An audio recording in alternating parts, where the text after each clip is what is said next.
প্রথম ম্যাচে হার, সিরিজ হাতছাড়া হওয়ার শঙ্কা সব মিলিয়ে চাপেই ছিল বাংলাদেশ। কিন্তু মিরপুরে মাঠে নেমে যেন একেবারে অন্য রূপে দেখা গেল টাইগারদের। দারুণ বোলিং আর ঝোড়ো ব্যাটিংয়ে নিউজিল্যান্ডকে 6 উইকেটে হারিয়ে সিরিজে 1-1 সমতা ফিরিয়েছে বাংলাদেশ।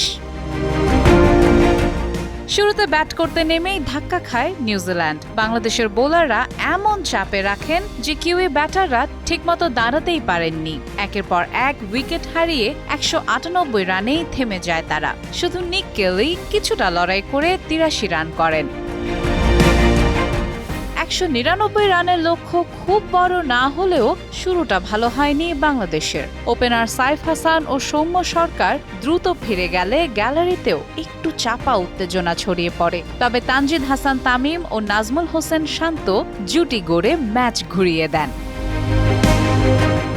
তাদের দুর্দান্ত জুটি নিউজিল্যান্ডকে ম্যাচ থেকে ছিটকে দেয়। তামিম 58 বলে 76 রানের ঝড়ো ইনিংস খেলেন আর শান্ত 50 রান করে জয়ের ভিত গড়ে দেন। এরপর তাওহিদ হৃদয় ও মেহেদী হাসান মিরাজ সহজেই দলকে জয়ের বন্দরে পৌঁছে দেন। 87 বল হাতে রেখেই 6 উইকেটের বড় জয় পেয়ে যায় বাংলাদেশ। বল হাতে আজ সবচেয়ে উজ্জ্বল নাম নাহিদ রানা। তিনি 5 উইকেট নিয়ে নিউজিল্যান্ডের ব্যাটিং লাইন আপ গুঁড়িয়ে দেন। ফলে প্লেয়ার অব দ্য ম্যাচের পুরস্কারটাও গেছে তার ঝুলিতে।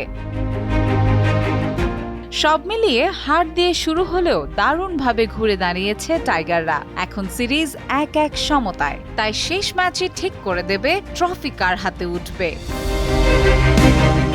সাদিয়া ইসলাম, টাইমস টুডে।